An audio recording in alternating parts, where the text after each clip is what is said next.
Olá, ouvintes! Começa mais um Conversa Criminal, o seu podcast sobre ciências criminais. Sou Augusto Rodrigues, advogado criminalista, e hoje vamos falar sobre o racismo e a política de drogas. E para isso, contamos com a presença aqui de 3 convidados, que é a Juliana, a professora Akhenaton e o professor Leonardo Sacramento. E aproveito e peço para os convidados se apresentarem para os nossos ouvintes. Vamos começar então com a Juliana. Juliana, pode se apresentar, por favor? Oi, eu sou a Juliana, sou advogada criminalista, sou pós-graduada em Ciência Política, pós-graduada em Direito Penal e Processo Penal e atualmente graduanda em Investigação Forense e Perícia Criminal. Olá, pessoal, tudo bem? Meu nome é Akhenaton Tuquizek Souza, eu sou professor aqui do Programa de Política Social e Direitos Humanos da Universidade Católica de Pelotas. Sou advogado criminal também, sou também formado em Sociologia, tenho especialização em Sociologia Política e Criminologia e Direito Penal pela Federal do Paraná, mestrado e doutorado em Sociologia, né, estudando crime e drogas, né, também na Federal do Paraná, pós-doutor em Sociologia Política, pesquisando aí conservadorismo e o judiciário, na UVV, Universidade de Vila Velha, e por fim agora estou concluindo um segundo doutorado em Direito, estudando os concurseiros ali na Federal do Paraná. Maravilha, e por fim contamos aqui com a presença do professor Leonardo Sacramento. Pode se apresentar, por favor, professor Leonardo? Olá, bom, meu nome é Leonardo, né, como o Augusto falou, né, me apresentou aqui, eu sou professor de Educação Básica e pedagogo do Instituto Federal de Educação, Ciência e Tecnologia de São Paulo. Meu doutorado é um doutorado diferente, né, sobre política de ensino superior e ali no começo da década passada. E desde que eu iniciei as pesquisas no âmbito do Instituto Federal, a partir de 2014, 2015, eu passei a estudar e pesquisar a relação entre movimentos conservadores e liberalismo, né? Já, enfim, sistematizando ali a ascensão de movimentos conservadores no Brasil e a sua relação com alguns outros grupos, né, autoproclamados liberais no cenário brasileiro, né, obviamente que envolve também uma análise sobre movimentos internacionais, né. E, bom, basicamente, sinteticamente, é isso, né. E vamos para a conversa, né. Maravilha. Então, primeiramente, agradeço a presença dos convidados e já abro aqui na introdução do nosso programa, né, fazendo a referência ao um programa anterior, salvo engano, acho que foi o programa 27, ainda vou confirmar para você, ouvinte, em que contamos com a presença do professor Akhenaton, em que falamos sobre a política de drogas, a origem dessa atual política de drogas que temos aqui no Brasil, e onde o professor Akhenaton também citou fortemente a questão de que a política de drogas sempre esteve muito relacionada com uma forma de segregação, perseguição de populações tidas como indesejadas pelo poder vigente. Então já lanço aqui a primeira pergunta, né, já que é a grande questão do nosso programa. Há uma relação entre política de drogas e racismo, principalmente considerando a nossa realidade brasileira?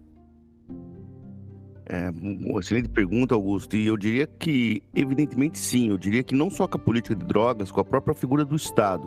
E com o Estado, né, pensado a partir do aparato colonial, ainda mais evidentemente. A raça é um dispositivo, né, fundamental para a organização dos Estados coloniais. E se a gente considera rapidamente assim, a formação do Estado Nacional Brasileiro republicano a partir do final do século XIX, começo do século XX, ali estava em voga, né, o racismo científico, a eugenia, a higienização racial, tudo isso no Brasil é muito bem conhecido, essa história, e quem leva inclusive a proibição da cannabis para as discussões internacionais, onde se estava discutindo o ópio e a cocaína sobretudo, é o Brasil, é um médico brasileiro, higienista, né, o Rodrigues Doria. Ele vai lá e fala, olha, você tem problema aí com os orientais, com os chineses na Califórnia usando ópio, nós temos problemas com os negros aqui usando o ópio brasileiro, o ópio africano, né? Ou seja, a erva do diabo. Então as associações até a década de 40 no Brasil eram evidentemente racistas. E em complemento até o que você falou, Augusto, sobre... Aqui mesmo no Conversa Criminal tem episódios sobre políticas de drogas, sobre racismo, sobre perfilamento, sobre seletividade. Mas por que da importância de debater os dois temas, do racismo e da política de drogas juntos? Onde é que esses temas se encontram? Né? Eu particularmente acho muito boa a ideia, necessário que esse debate seja feito em conjunto. Se a gente for observar a própria definição do Estado, lá no site Gov, política de drogas é o esforço do país para reduzir essa oferta, essa demanda, mas em contrapartida, a gente for analisar alguns dados, nós temos a maior população negra fora do continente africano. Nós passamos por 3 séculos de escravidão, sem nenhum tipo de política de integração após isso. Nós temos a 3ª maior população carcerária do mundo. Dentre essas, quase 70% são negros. Esses são dados do próprio 17º Anuário de Segurança Pública. Então, esses temas, eles estão correlatos, eles estão juntos desde sempre. Não tem como debater um sem debater o outro, porque os efeitos dele a gente observa na nossa atuação, no nosso dia a dia. Esses temas, eles estão juntos. Se a gente for observar, o RE que discute a descriminalização, ele dialoga diretamente com o HC sobre perfilamento, por exemplo, né? Esses temas, eles estão entrelaçados, não tem como a gente debater um sem chegar no outro. Eu, particularmente, eu gosto muito do tema. Para além da atuação profissional, nós também somos a geração que acompanhou diante dos nossos olhos essa tour. Claro que a política de drogas remonta aos séculos passados, mas essa intensidade, essa intensificação na guerra às drogas, nós vemos de 2006 para cá. Até o seu ouvinte mais novo já estava nascido, né?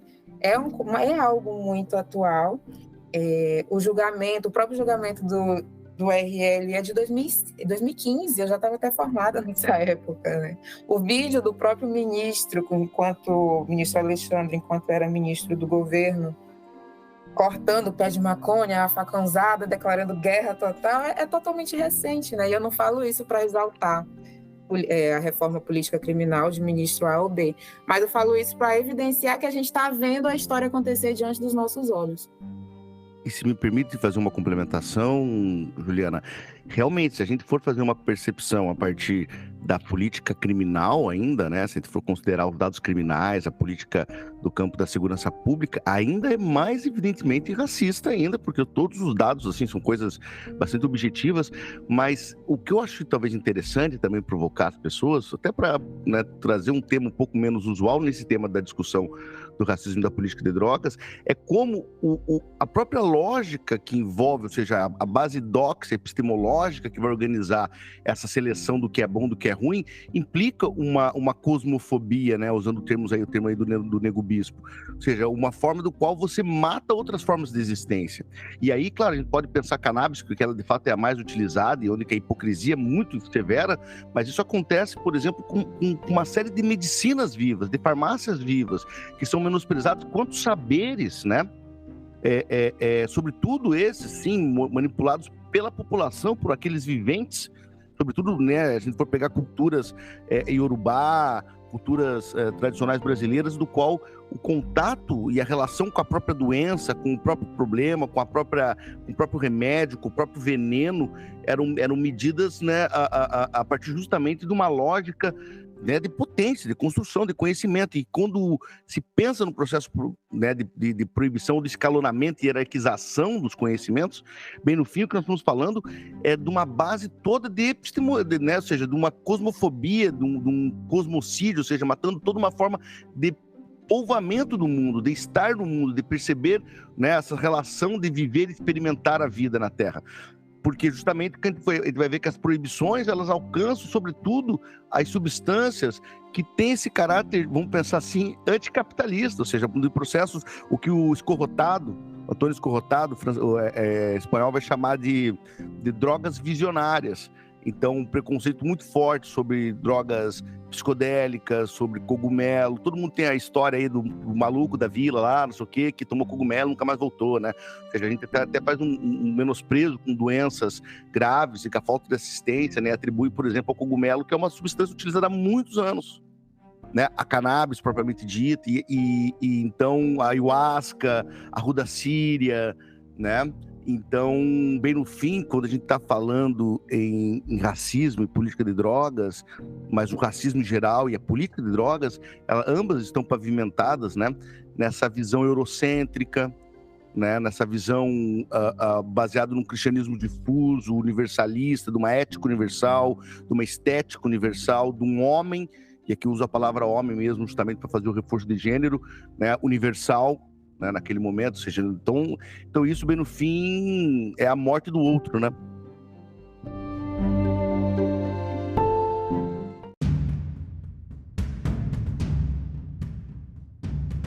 E também hoje aqui estamos em 3 advogados, né, criminalistas, mas temos aqui também a presença do professor Leonardo, que, né, enfim, é um professor, não é da área jurídica, mas é da área da sociologia, tem todo esse trabalho de pesquisa, e também fiz questão de convidar o professor Leonardo justamente para a gente ter essa conversa interdisciplinar. E você, professor Leonardo, qual que é a tua visão, tua opinião sobre todas essas considerações que a gente já colocou já nesse pontapé inicial do programa? Bom, pensando o objeto da questão, né, eu penso que a análise sobre a criminologia no Brasil, a sua ontologia, a sua razão de ser, a sua origem, está umbilicalmente ligada à questão racial, né? A questão de classe, né? Porque surge na segunda metade do século XIX, sob o escravismo, já sob o império do racismo científico. Por que do racismo científico? Porque após a Revolução Francesa, né, que foi uma revolução anticlerical, até então as explicações sobre a hierarquização racial e étnica dos povos no planeta era muito baseada em uma compreensão filosófico-religiosa, né, passa a ter um verniz científico do século XIX, uma explicação liberal, né, dado por inúmeros filósofos liberais, como Montesquieu, Tocqueville, Locke, ali no final do século XVIII, né, inicialmente no final do século XVIII, mas ao longo do século XIX. E o fato é que o Código Criminal de 1890 vai dar o tom das políticas públicas, das políticas de Estado ao longo do século XX, né? Eu sempre gosto de falar, mas de dar um dado, né? Mas o Brasil foi um dos primeiros países a estabelecer uma política migratória racial, também em 1890, né? 1890 foi um ano interessante se analisar, porque foi um ano em que foi promulgado um conjunto muito significativo de decretos, antes da Constituição de 1891, até para entender a emergência da necessidade para a classe dominante escravista de controlar, né, a população negra após a abolição. E o Código Criminal de 1890 tem ali uns princípios do ponto de vista racial que são muito explícitos, né? A proibição das religiões de matriz africana a partir da noção de cartomancia e charlatanismo, né? Salvo engano, no artigo 136. A proibição de vadios e capoeiras no artigo 399, isso já vinha da Lei do Sexagenário de 1885, assim como da Lei do Ventre Livre na década de 1870. Né? Todas essas leis tinham lá o princípio anti-vadiagem, né, em que obrigava o trabalhador negro, mesmo liberto, a celebrar um contrato de trabalho, muito provavelmente com seu ex-proprietário, né? Portanto, mantendo a relação escravista. E a discussão sobre a proibição da cannabis, né, se inicia no processo, no auge das políticas de embranquecimento da população, tá? Em que havia a proibição de imigração de africanos e asiáticos, né, mas sobretudo africanos. Essa proibição só acabaria na década de 1990, né, formalmente falando. uma ampla política de reorganização urbana nas principais cidades. Basta lembrar a política do Bota Abaixo, do Pereira Passos, em 1904, 1905, em que o centro do Rio de Janeiro foi literalmente redesenhado a partir da arquitetura francesa, porque havia necessidade de se criar cidades dos moldes europeus, e a população majoritariamente negra foi expulsa para algumas regiões do Rio de Janeiro, criando-se, em certo sentido, a famigerada Zona Norte carioca, né? Isso aconteceu também de uma maneira muito assertiva no estado de São Paulo, com o auge da produção do café, né, do ciclo do café, de modo que as discussões que se iniciaram em 1914, 1915, com Rodrigues Doria, né, que era um baiano, diga-se de passagem, né, acho que isso também é um dado importante, e em 1915, 1916, ele é um contexto de embranquecimento da população, não só do ponto de vista racial e fenotípico, mas do ponto de vista cultural e comportamental, né? Em que a população negra deveria ser etnicamente substituída por uma população branca para que o Brasil pudesse se constituir como um país passível de ser desenvolvido. Assim, né, a política de drogas se inicia no Brasil, né, a questão da proibição da cannabis, da maconha, se inicia no Brasil com esse amplo esforço da classe dominante brasileira, agora republicana, né, de construir um país plenamente, e não vou dizer nem predominantemente, mas totalmente branco, né, até porque as projeções da época, por exemplo, no Congresso Mundial de Raça, em 1911, em Londres, dava conta que em 2012 não existiriam mais negros no Brasil. Então, foi uma política de Estado, e a cannabis se insere nessa política de Estado porque era uma droga relativa à população negra que deveria ser extirpada da Constituição e da formação social brasileira, né? Então, é nesse sentido que eu vejo a questão. O que acontece a partir da década de 60 e 70, principalmente na ditadura, é uma introdução militar sobre o higienismo, né? E a eugenia estabelecida no começo do século XX, no final do século XIX,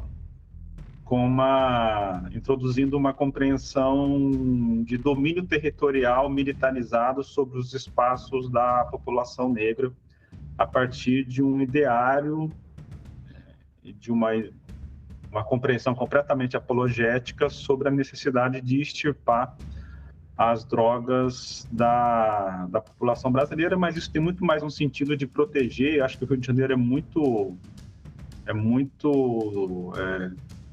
exemplar em relação a isso, né? Tem muito mais o objetivo de estabelecer uma política repressiva a partir do Estado para proteger as regiões predominantemente ou totalmente brancas da classe média e da classe dominante de cada cidade, né? Bom, é assim que eu vejo essa questão e essa relação da política de combate, de guerra às drogas, com a questão da classe, a questão racial no Brasil, não só no Brasil, mas nos Estados Unidos, e diria que em todo o continente americano, tá? Porque isso digamos que é um fenômeno muito mais perceptível no continente americano do que, por exemplo, no continente africano, asiático, europeu, né? E acho que isso é um dado também para a gente debater aqui.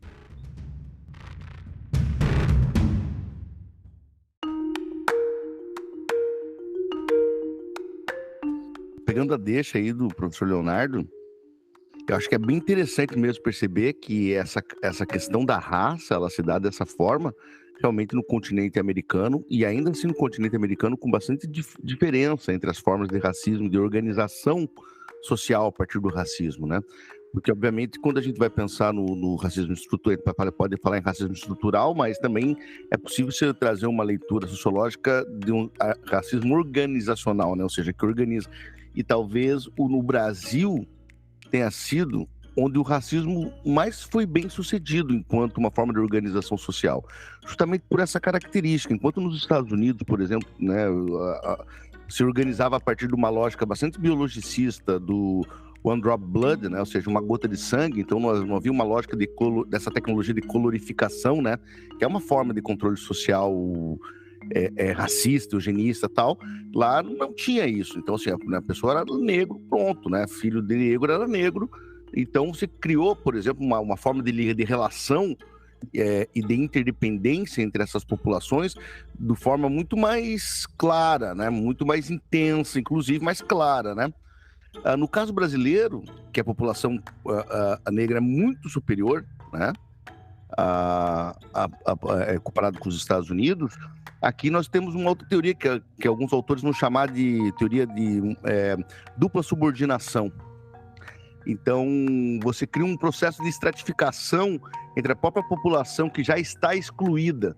É como se criasse uma lógica inclusiva e excludente. Então, a pessoa era excluída, né, obviamente, por esse processo segregatório, mas internamente se criava outras classificações que você ia criando novas exclusões e uma forma daí, então, de controle muito mais intensa, muito mais difusa, muito menos perceptível, porque ela se dá no nível simbólico, né?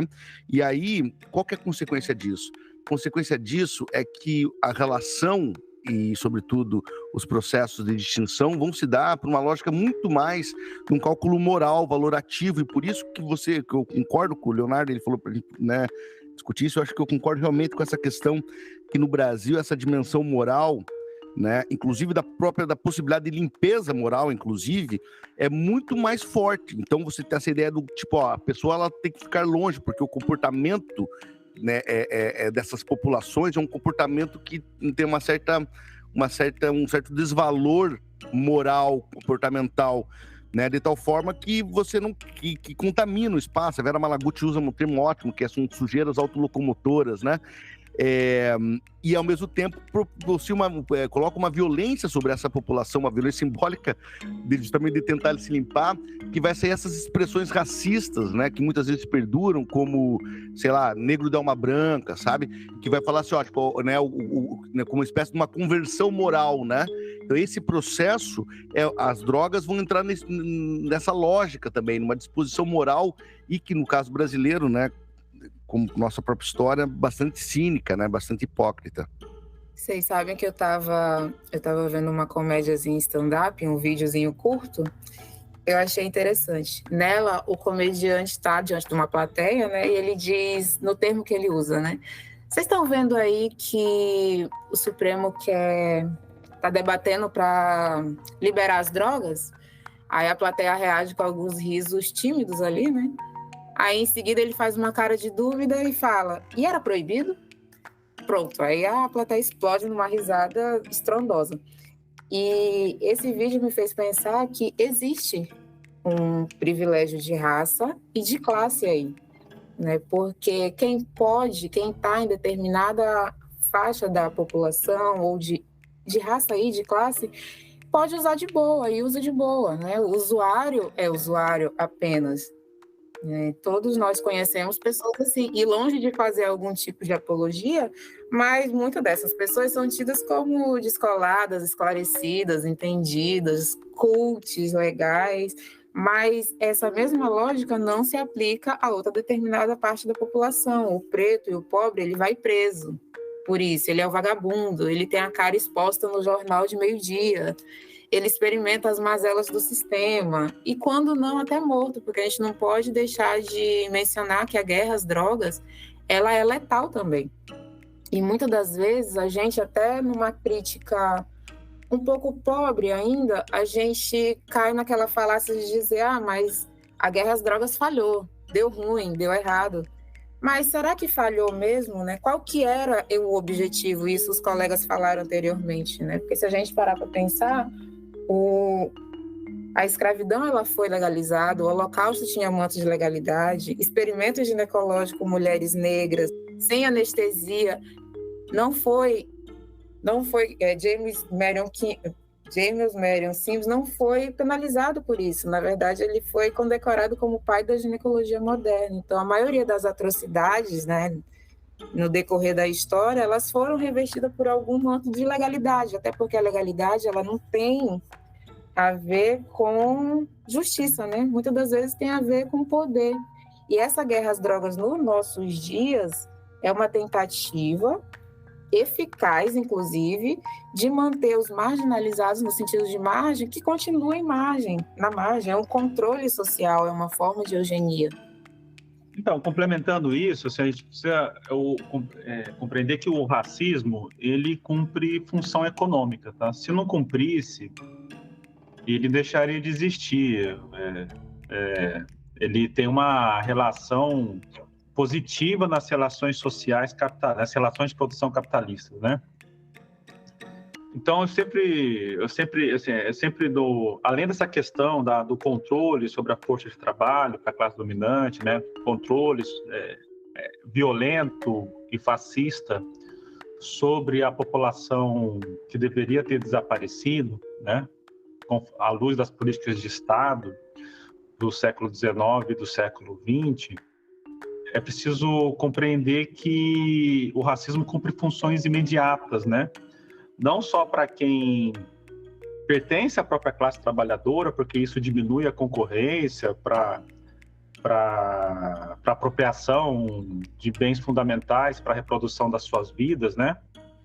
Mas, sobretudo, para a classe dominante e para a classe média tradicional. Por exemplo, na ditadura, quando foi criado o Banco Nacional de Habitação, que basicamente foi uma política para a classe média que criou essa ideia de casa própria, né? O que não existia antes.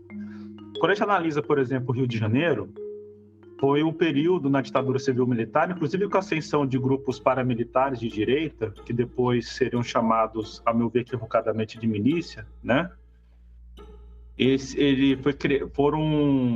Foi o período em que mais houve demolição de favelas na cidade do Rio de Janeiro. Eu lembro aqui do Leblon, por exemplo, que existiam duas favelas, a favela do Pinta e a favela do Catacumba, né? Foram desfavelizadas, em que as pessoas foram mandadas basicamente para a Zona Norte.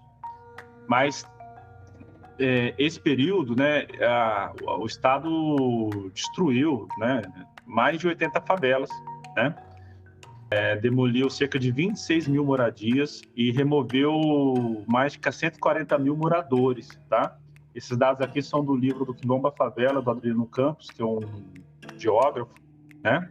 Isso falando somente na cidade do Rio de Janeiro. Então, veja, houve uma desfavelização enquanto política de Estado, sobretudo em algumas regiões específicas da Zona Sul e do Centro, né? Em contrapartida, foi o período em que houve o maior aumento da construção de favelas no Rio de Janeiro. Então, olha, parece paradoxal, mas não, é uma política extremamente coerente, porque é uma política baseada na especulação imobiliária e na construção de moradias da classe média, né, tradicional, da classe média predominantemente branca. Então, houve um aumento de 1970 a 1980 de 132%. As favelas pularam de 162 favelas para 377 favelas, né? Ao fim da ditadura, já no ano de 1991, havia não mais 377, mas 537 favelas. Então, olha só que interessante, né? Há uma explosão das favelas na ditadura civil-militar no momento em que se introduz a política de guerra total contra as drogas, aliada a uma desfavelização para o favorecimento de uma reengenharia da cidade para a construção de moradias para a classe média carioca. É uma política coerente, né? Coerente com interesses econômicos específicos, e aí o discurso do controle sobre uma população que deveria ter desaparecido e que não tem um comportamento considerado ideal para a classe média e para a classe dominante, que parece um discurso meramente moral, mas é um discurso extremamente eficiente para reproduzir e naturalizar uma política de Estado que favorece setores econômicos bastante importantes e poderosos do cenário da economia brasileira, né? Então, a guerra contra as drogas, além do controle fascista sobre parte da classe trabalhadora brasileira, parte bastante significativa, digo-se de passagem, também cumpre funções econômicas, sobretudo, como exemplo aqui, dados sobre questões relativas a interesse de empreiteiras, né, de bancos, etc., né?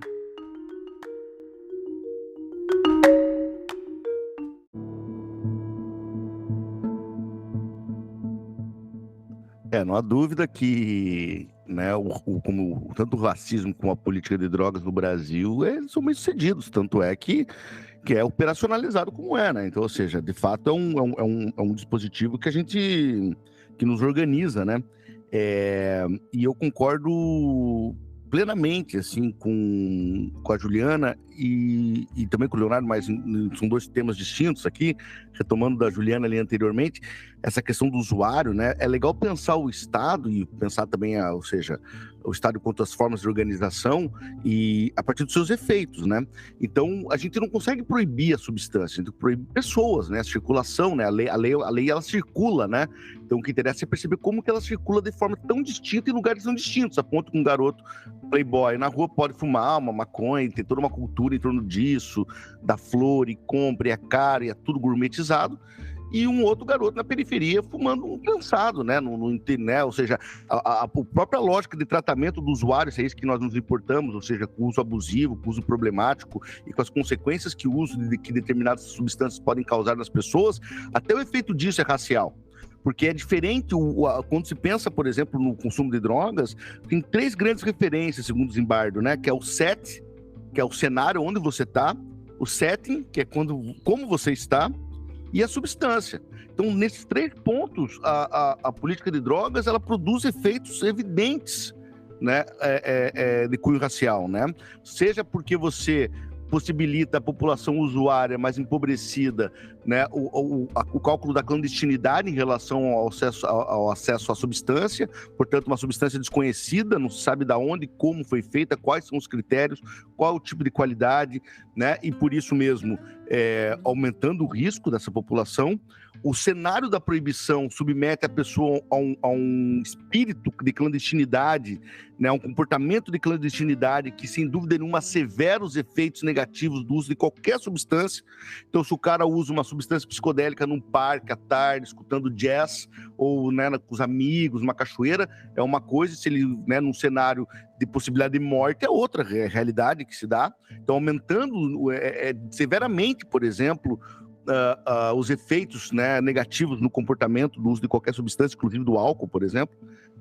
E, obviamente, esse espírito, né, esse cenário de morte, de clandestinidade, favorece, né, a um conjunto, um aparato psicológico, né, também, né, desse sentido marcado por essa violência, por essa segregação. Então, ou seja, o próprio objeto que é a proteção, que é a garantia, digamos assim, da vida, vamos pensar em termos liberais, utópicos do direito, né, é uma falácia, né, uma falácia por absoluto, rapidamente demonstrada pelos seus efeitos e pela lógica impregnada, né, no sentido do uso das substâncias, que se dão de forma social, né. E aí, conectando isso com a questão do Leonardo, eu concordo plenamente. Eu acho que tem que pensar o seguinte, que essa dimensão moral, ela tem um sentido de conformidade, de conformação lógica, que dá sentido ao sentido econômico. Ou seja, uma lógica neoliberal, ela não se dá só por um cálculo racional, utilitário, de maximização de lucro, ela se dá por uma dimensão pré-reflexiva. Essa dimensão pré-reflexiva que faz com que a pessoa não se importe, que a pessoa não esteja nem aí, que o cálculo dela, né, de vida e de planejamento, de estilo de vida, se dá de uma forma tão absorta, né, nessa lógica, nessa amarração neoliberal, que ela nem reflete sobre isso. Um processo de pré-reflexão. A dominação, ela não se dá só pelo constrangimento, pela aderência, digamos, ao carinho, né, pelos afetos. Ela se dá numa dimensão da quiescência também, que é a dimensão do tipo, não tô nem aí, meu irmão. Então, se você conversa com os usuários de drogas, inclusive de classe média, é muito interessante, eles não estão nem aí, eles são a favor da proibição, inclusive. Porque o povo brasileiro não está preparado, porque ele está preparado. porque ele é um sujeito branco que julga capaz de usar aquela substância, enquanto outro, no caso brasileiro, nós sabemos quem é, sabemos onde mora, qual é a cor da pele, né? Ou seja, essa lógica racial, não pode, entendeu? Então, essa forma de mascarar e de organizar a sociedade brasileira e o Estado brasileiro faz com que a gente perceba que o Estado brasileiro, em certa medida, ele é pré-moderno. A lógica da igualdade, por exemplo, aqui nunca... Ela se dá normativamente, mas ela não enquadra no aparato de sentido da população. Nós somos muito mais parecidos com uma sociedade de casta nesse sentido mesmo, né? Pré-modernos, né? E se a gente for pensar, e aqui, Augusto, já lhe devolvo a palavra, porque eu fico falando sem parar, se a gente for pegar a máxima do... Quem que é o patrono do direito brasileiro? Rui Barbosa, o cara que mandou queimar os arquivos da escravidão. Né? Esse cara, a gente reproduz até hoje, né? Que é a igualdade, é tratar de forma desigual os desiguais. Então, ou seja, até para falar de igualdade, a lógica jurídica brasileira marca o processo de desigualdade, de garantir, né, o comportamento desigual da lei para que você atinja uma lógica igualitária que é, aí sim, cosmológica, que é uma pirâmide mesmo. Ou seja, alguns grupos mandam, os outros obedecem. Alguns podem, os outros não podem.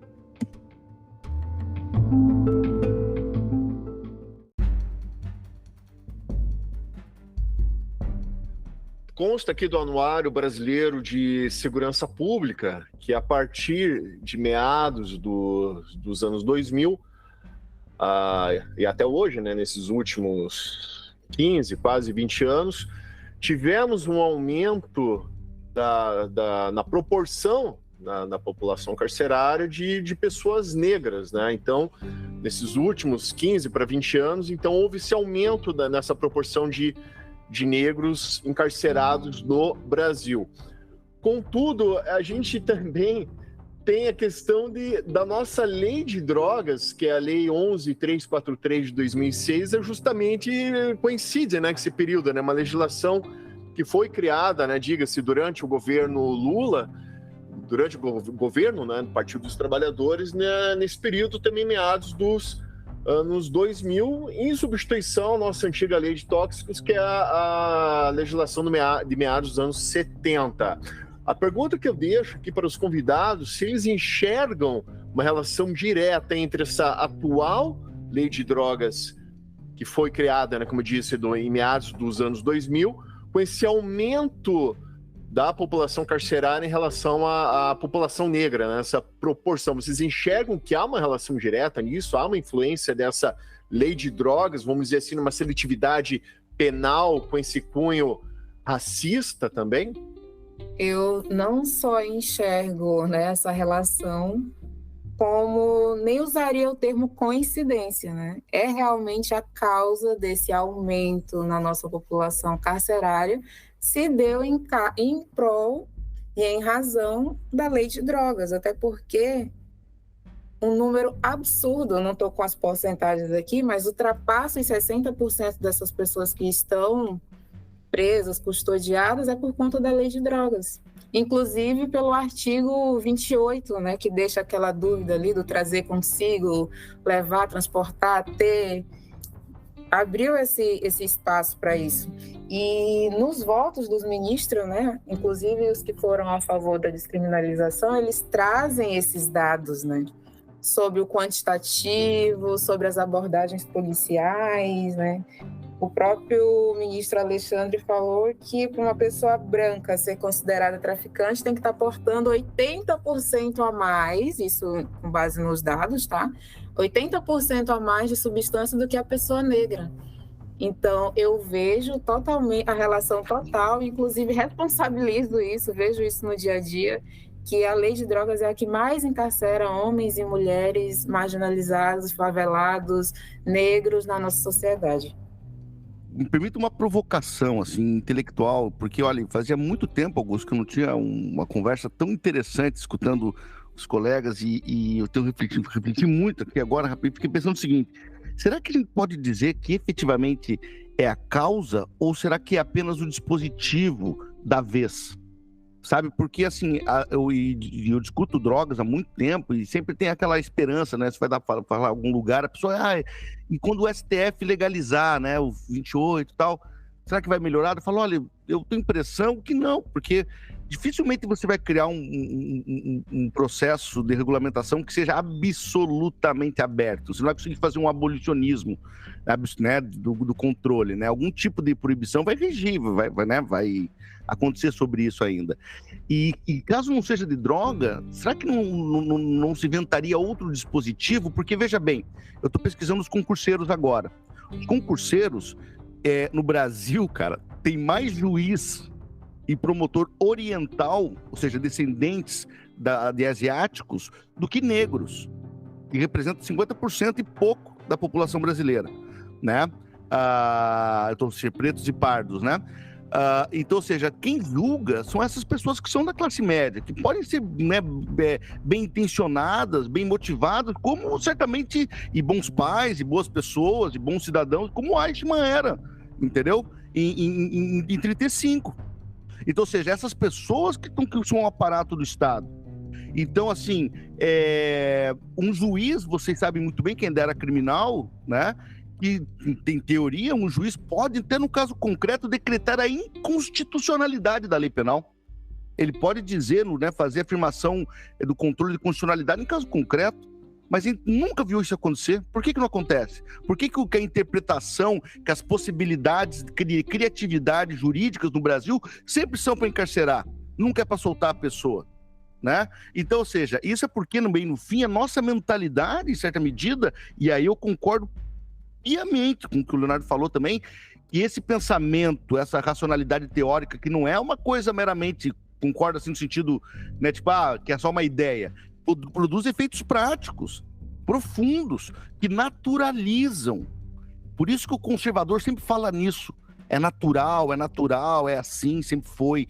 Porque a ideia de naturalizar a violência não só faz com que o violentado não perceba a violência e aceite e considere como justa, em certa medida, né? Mas, sobretudo, coloca aquele que é digamos, o superior hierárquico numa posição de, o que ele vai chamar na lógica internacional, de saber onde está, assim, ó, sabe aquela pose, aquela garba de olhar para cima, assim, você está falando sabe com quem você está falando? Essa frase, sabe com quem você está falando? Sabe de quem que eu sou filho? Né? Então, ou seja, a gente não percebe nem o que o Brasil é. Nossa regulamentação jurídica é pensada num padrão civilizatório onde a igualdade vige. E aqui não vige. Entendeu? Aqui nós não temos igualdade no Brasil. A lógica da igualdade, ela não penetra na forma de organização social. E tem que fazer muito esforço, muita luta. Só os movimentos sociais que estão espancados e violentados e assassinados, né? E a gente, claro, a gente tenta, obviamente, incorporar isso através da leitura jurídica civilizada, mas, para mim, parece muito com uma guerra civil. Eu vou aceitar a provocação do professor Akhenaton para até expor a minha opinião aqui, porque a gente é muito perguntado, né? Vocês devem ser. E descriminalizar vai resolver?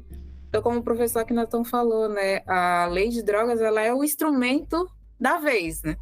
Tá perdurando, tá durando, temos o efeito trágico no nosso dia a dia, mas eu acredito que seja o instrumento da vez e também não tenho grandes expectativas, embora acho que realmente está caminhando para descriminalizar mesmo, não tenho grandes expectativas quanto a isso. E me lembro o episódio daqui mesmo, Augusto, do episódio 5.2, e o professor Zé Flávio um pouco mais otimista, o professor Caio totalmente sem nenhum tipo de expectativa, e o meu posicionamento é muito por esse lado, porque a realidade, ela é complexa demais, né? Ela vai além. Claro que é importante o debate, né? Eu vi no noticiário repassando trecho dos votos dos ministros, eu vi páginas de fofoca falando sobre isso, né? O debate tomou conta do dia a dia, do público. Então, eu acho isso relevante de alguma forma. Ver os ministros trazer dados, né, assumir publicamente que existe racismo em abordagem policial, seletividade penal, isso é importante.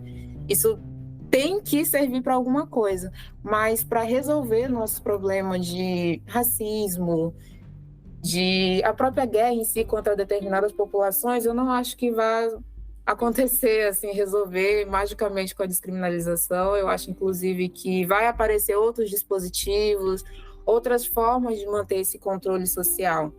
Porque, ainda mais quando a gente vai vendo lá nas entrelinhas, até nos votos dos ministros que foram a favor, a gente vê que tem um fortalecimento ali de critérios subjetivos, e toda vez que eu vejo essa questão de fortalecer critérios subjetivos, da questão do ostensivo, da polícia, eu dou uma... Como é que eu posso falar? Não quero usar uma palavra grosseira, mas eu dou uma desanimada, sabe?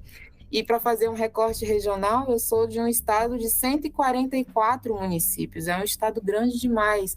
Então, imaginar que aquilo que está sendo debatido ali na alta corte vai chegar em todas as comarcas, vai modificar o nosso dia a dia, vão parar de prender demasiadamente as populações mais vulneráveis, eu não consigo vislumbrar isso, até porque não existe uma base isenta, né? A lei ela pode estar em abstrato, mas quem faz o ostensivo, quem prende, quem julga, quem faz acontecer, existe uma orientação. O professor falou sobre a questão dos juízes, por exemplo, né? Nós estamos desde o princípio maculados com essa questão racial e é quase que impossível sair disso, pelo menos não da maneira que a gente segue. O professor Clóvis Moura fala sobre essa questão do racismo brasileira, que é mais como fingir que o racismo não existe. Se a gente for pensar de uma forma histórica, a independência do Brasil foi em 1822, a abolição só foi em 1888. Ou seja, a gente ficou fingindo ali que ela não existe. Esse hoje é esse o posicionamento enquanto sociedade, e muitas das vezes até se inverte a lógica da coisa, né? Nós já vimos decisão no sentido de punir a pessoa que denuncia o racismo, a pessoa que aponta. A mulher que expôs o empregador e postou fogo nos racistas foi penalizada. Ou seja, a gente está muito, muito longe de resolver isso e, para falar a verdade, não creio que seja resolvido.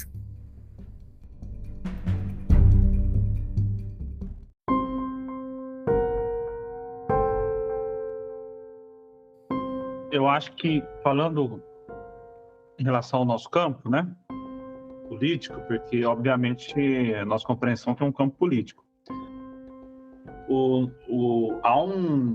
É importante se ponderar que algumas das políticas mais regressivas que acabaram regulamentando, em certo sentido, aquilo que foi construído na ditadura civil-militar, foram políticas estabelecidas no que nós chamamos de período da redemocratização, né? Então, a lei, qual que é, ao meu ver, o grande pecado, né? É não compreender, porque assim, o direito não é uma ciência, tá? Por mais que seja no ensino superior, tenha pós-graduação, mas o direito é uma relação de poder, tá? O direito, ele não...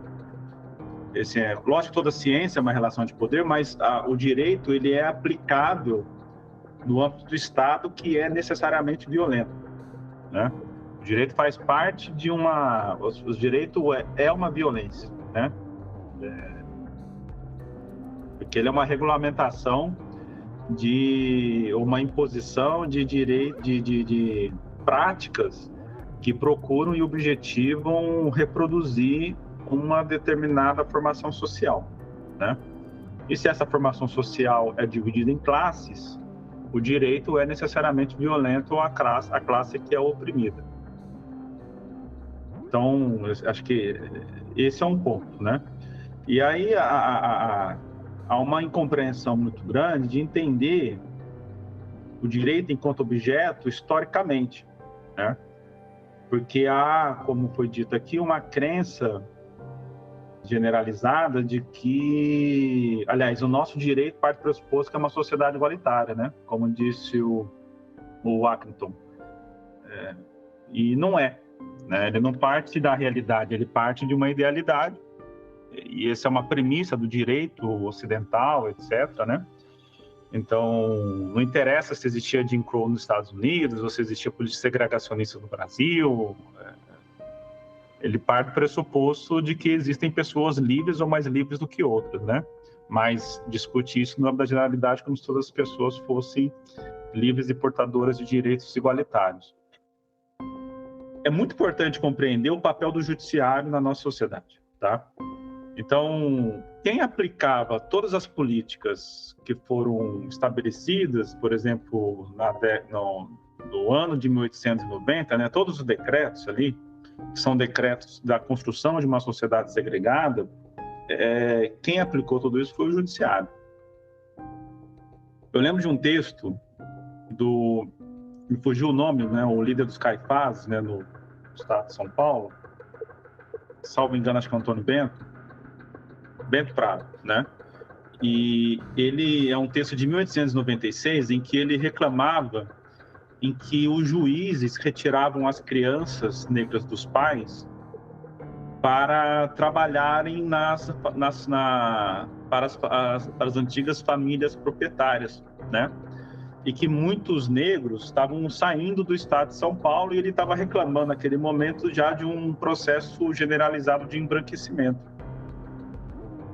Então, os juízes, eles têm uma classe social, têm uma dada visão, têm uma dada ideologia, que é ontologicamente conservadora, porque o judiciário, o direito tem por objetivo conservar as relações sociais instituídas, né? Sejam elas idealizadas, sejam elas factuais e reais, né? O grande erro da lei de drogas foi deixar a decisão sobre o que é um traficante, um portador, para o próprio juiz e o promotor, né? Criminais. E são aqueles juízes e promotores que podemos dizer que são os piores, né? Porque eles fazem a discussão que eles fazem da realidade é uma discussão estrita no âmbito do direito do Código Penal e do Código do Processo Penal, em detrimento, por exemplo, da Constituição, porque hoje o punitivismo judiciário ele leva em consideração duas coisas, né? Que é o Código Penal e o Código Civil. O resto ele esquece, né? Não interessa. E isso provocou, nas pesquisas que eu fiz, né, sobre a ascensão dos movimentos conservadores, então é muito claro uma repactuação de determinados setores conservadores a partir do punitivismo penal no âmbito do judiciário, né? E há uma explosão de fato de presos, sobretudo presos enquadrados em tráfico de drogas, né? A partir de 2007, 2008, né? Lembrando que com a eleição do Lula, 2002, já havia acontecido em 2003, 2004 um aumento, né? Até importante a gente entender isso, né? Havia ocorrido um aumento até razoavelmente significativo do número de presos no Brasil. Acho que pulava de 200 mil para 300 mil, 100 mil é bastante num universo de 200 e poucos mil, né? E o judiciário acabou se transformando num grande esteio de forças conservadoras e reacionárias, né? E o irônico é que essa legislação foi promulgada por um governo a priori classificado de esquerda, né? Um governo de esquerda. Então você tem lá a lei antiterrorismo, o GLO, né? Tanto é que quando o Bolsonaro assumiu, ele não pensou em desfazer dessas leis, né? Muito pelo contrário. Ele pensou em aprofundar, radicalizar essas leis, sobretudo a lei antiterrorismo, qualificando também, tipificando os próprios movimentos sociais como organizações terroristas. Então é preciso também, talvez até fazer talvez não, com certeza fazer uma crítica a esse período, né? Nós estamos vendo, a meu ver, repetir, né? O Capelli, por exemplo, que é o assessor do Dino, ele vive postando operações policiais com a Força de Segurança Nacional no Rio de Janeiro todos os dias no Twitter. Todos os dias, sem exceção, né? Provavelmente ele está assessorado por alguma pesquisa de opinião e hoje, assim, o que aconteceu aqui em São Paulo, o que está acontecendo na Bahia, aliás, o que acontece na Bahia há muito tempo, o que acontece em São Paulo, no Rio de Janeiro, né? Agora, até com a nomeação de a chefia da Polícia Civil do Rio de Janeiro, de um bolsonarista absolutamente extremista, até mais extremista que o Bolsonaro, né?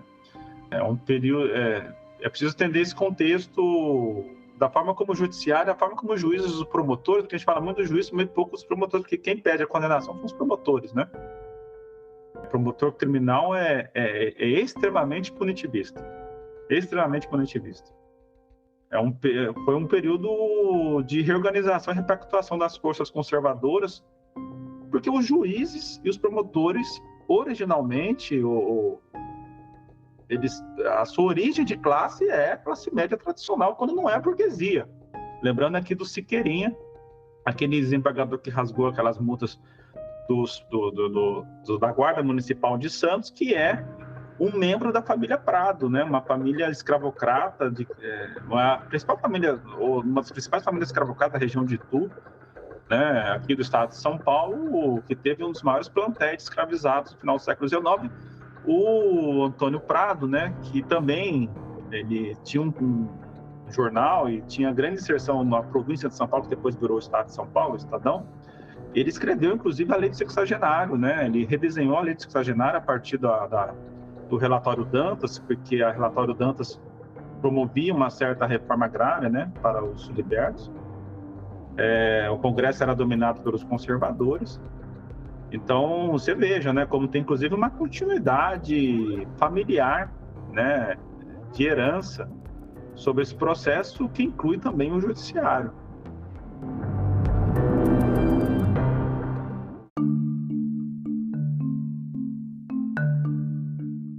Bem, estamos aqui com os convidados, né? Já estamos partindo para o final desse episódio do podcast. Também, primeiramente, já agradeço, né, mais uma vez aqui a presença desses convidados nessa conversa interessantíssima. Aprendi muito com todos. E deixo aqui também espaço aberto para as considerações finais, né? Se quiserem acrescentar algum ponto que julgam interessante, ou também fazer alguma indicação para os nossos ouvintes, por favor, fiquem à vontade. Bem, eu queria só agradecer, Augusto, pelo convite mais uma vez. Foi um prazer conversar aí com a Juliana e com o Leonardo, conhecê-los, não conhecia, então foi uma grande satisfação, eu agradeço por isso. E queria só fazer 3 breves comentários em relação às últimas falas, que foram muito, muito instigantes também. O Leonardo falou que o direito não é uma ciência, e eu tenho um artigo que eu publiquei recentemente no capítulo que chama, o título é esse: Direito não é uma ciência, né? Que algumas reflexões sobre isso mesmo, concordo plenamente. Acho também, Leonardo, que de fato, quando a gente pensa no caso brasileiro, a lógica é tão profunda, e por isso que é interessante perceber como que a gente constitui uma lógica de sentido social que faz com que a morte, a violência seja tão tolerada, tão aceita e tão incorporada nas questões, nas pessoas, a ponto que a gente vê, né? Como a gente falou, partidos supostamente de esquerda falando em pena de prisão perpétua agora recentemente, né? E como muito bem ele frisou, a lei de drogas é uma lei constituída no governo do Lula, né? Então, ou seja, a gente precisa reconhecer que, nesse caso, falando em segurança pública e morte, a forma de gestão é muito semelhante, né? Em todas as formas de governo que tivemos até então. Isso tem a ver com o capitalismo brasileiro, né? A sua forma de circular as relações. Então, é muito instigante isso. E queria terminar falando para a Juliana falou assim, que você, às vezes, né, fica triste, né? E eu acho que as pessoas, em geral, né, veem a sociedade, vê o caos, vê a coisa, e a gente deixa de ter esperança, né? Deixa ficar muito desencantado. Eu acho que o problema não é ser desencantado. Desencantar é reconhecer que a luta é uma luta coletiva, que não é você que vai ser o salvador, como muitos nos sugerem, por essa vida social, né, das redes e tal.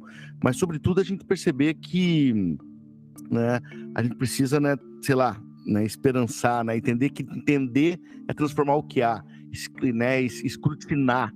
E as coisas, em certa medida, favorecem a isso. Se você cria um aparato legal mais brando, né, legalizando e regulamentando, você vai ter que escancarar mais ainda essa lógica a partir de extravasar em outras práticas, que nós vamos ter que combater. Então, ou seja, uma espécie de um levante e uma revolução permanente, né, bem no fim, né? Então eu agradeço, sabe, e dizer para vocês que, sei lá, ser professor, participar disso, ter esse movimento que você faz, Augusto, é um ato de esperançar no caos, né? Uma coisa meio freiriana, no sentido de que ainda que a gente esteja no caos, a gente tem que ter uma esperança. Por isso que nós estamos aqui, levantando, falando, criticando, continuando estudando, continuando tentando perceber que entender o mundo é transformá-lo também. Então, obrigado. Então, mas só uma indicação rápida, então, de um texto que está disponível, um texto novo do professor Roberto Cante de Lima. É um professor do Rio de Janeiro, da UF, né? E ele estuda muito a partir dessa percepção das tradições jurídicas, né? E da lógica da hierarquia social. Ele tem um texto que ele faz em homenagem ao texto do Roberto da Mata, que é muito interessante, acho que está disponível na internet. O nome chama Carnavais, Malandros e Heróis, o Dilema Brasileiro do Espaço Público. E recentemente, agora em 2023, saiu um texto novo chamado Processos Inquisitoriais de Culpabilização dos Agentes Públicos, uma perspectiva comparada. Roberto Cante de Lima.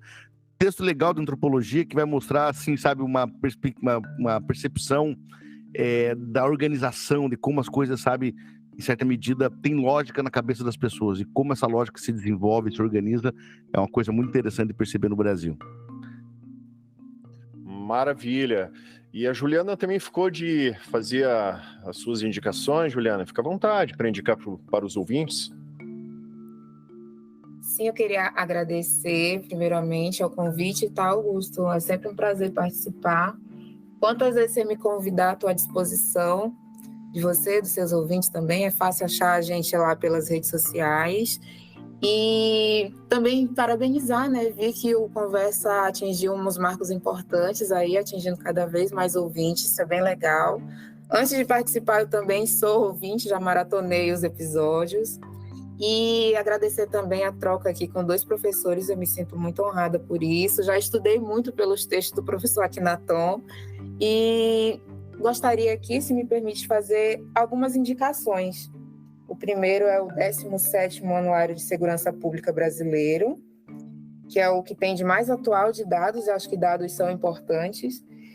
A segunda indicação é os votos, né, na íntegra dos ministros lá no RE, sobre a descriminalização. E o terceiro é um perfil do Instagram, que é a Iniciativa Negra. E eles debatem sobre a política de drogas, sobre a ótica racial. E, mais uma vez, agradecer, foi um prazer estar aqui.